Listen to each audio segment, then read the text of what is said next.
Hello, my name is Burke Hedges, author of the best-selling book, The Parable of the Pipeline. I open my book with a story about Pablo and Bruno, who take two very different paths in their quest for financial independence. What you're about to see is the delightful animated story of their adventure. So, sit back, relax, and enjoy the life-changing lessons in The Parable of the Pipeline.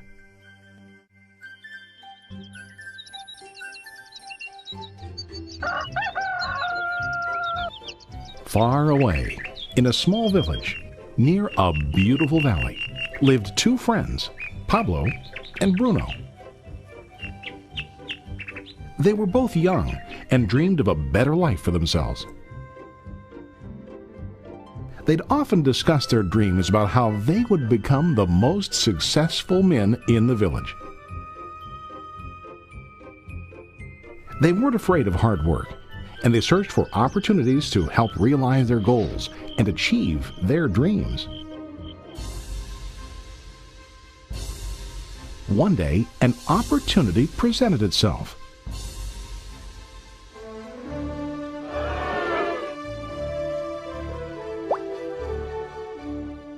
The mayor of the village decided to hire two people to bring water from a spring up on the mountain, across the valley, back down to the village. They were to be paid based on the amount of water delivered to the village. Bruno and Pablo enthusiastically got to work. Every day, from morning till evening, they carried buckets to and from the spring. They worked hard, carrying water to the village. In the evening, they'd return home with their day's wages.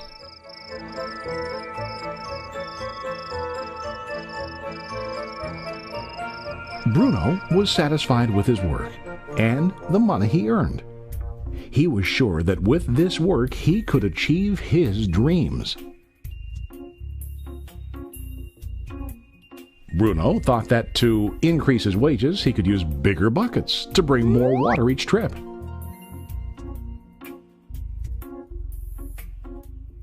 He believed with a larger income he would soon be able to buy a cow and the house that he dreamed about.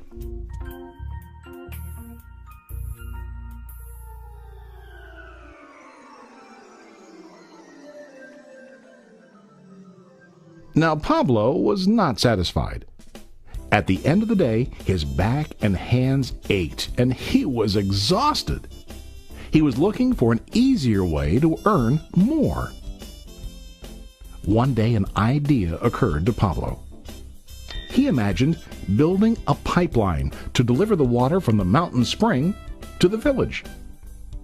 With this pipeline, he could get more water to the village without carrying buckets back and forth from the spring to the village. Soon, he got very excited about his idea and began to plan. Pablo, of course, shared his idea with his friend Bruno and asked him to join with him to work on and help build the pipeline. Bruno thought the idea was crazy. All Bruno could think about was what his money could buy today and how to get it quicker. He felt that building a pipeline would slow him down and delay him in achieving his goals. Instead, Bruno got bigger buckets and went more often back and forth, fetching water. He was sure that with this method, he could make more money. Pablo decided to build the pipeline on his own. He understood that it would not be easy to build, and it would take time to complete the pipeline. Pablo knew that it could take several years to finish, but he set his mind on his goal. Every day he worked and carried water like before. But on weekends and during his spare time, he worked hard to dig in the rocky soil and build his pipeline. In the first month, there was little to show for his work.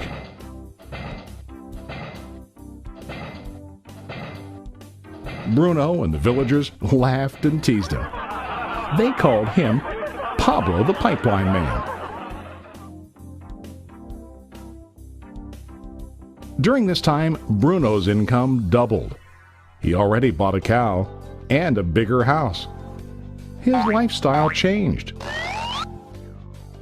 He now spent time after work in the bar, enjoying his hard-earned wages from delivering water.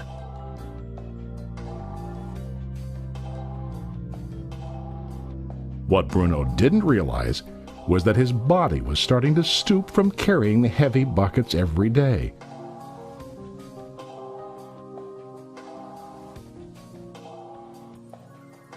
His face looked worn and his body tired. Soon, he began to carry less and less water due to the wear and tear on his body.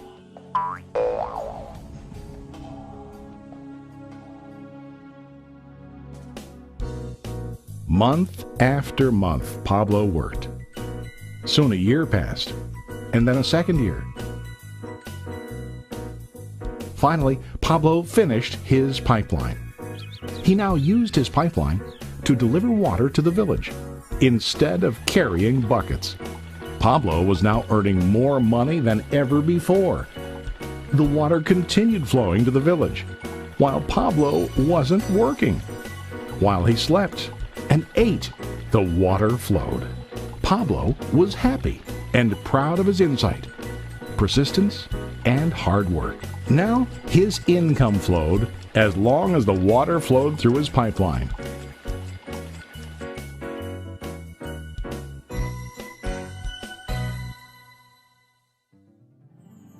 The story of Bruno and Pablo is a reflection of life.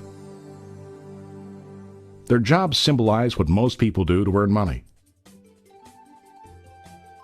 Bruno gets his money using buckets.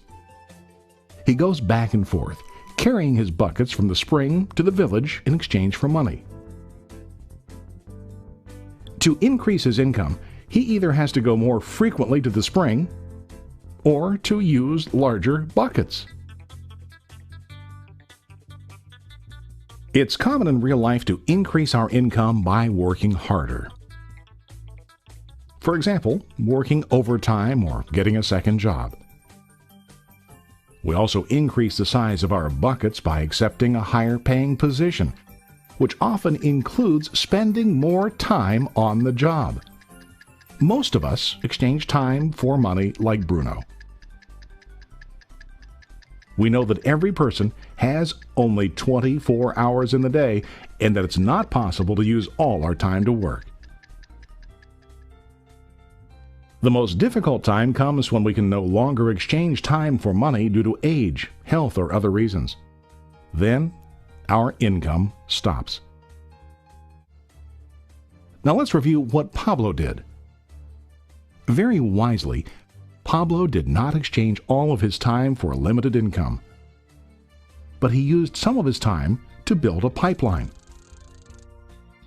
He knew that the pipeline would bring ongoing income as long as the water flowed. An ongoing income that multiplied the time he worked each day. Pablo knew that someday, maybe because of age or health, he would no longer be able to exchange his available time for money. Pablo knew that if he could make his idea of a pipeline work, then he only has to do the hard work of building the pipeline. After the pipeline was completed, Pablo was able to monitor and maintain the flow of water to ensure that his income will continue. Pablo has shown us that to earn an income, we don't always have to directly exchange time for money. There really are better ways. How about you? Are you still like Bruno, who directly exchanges time for money?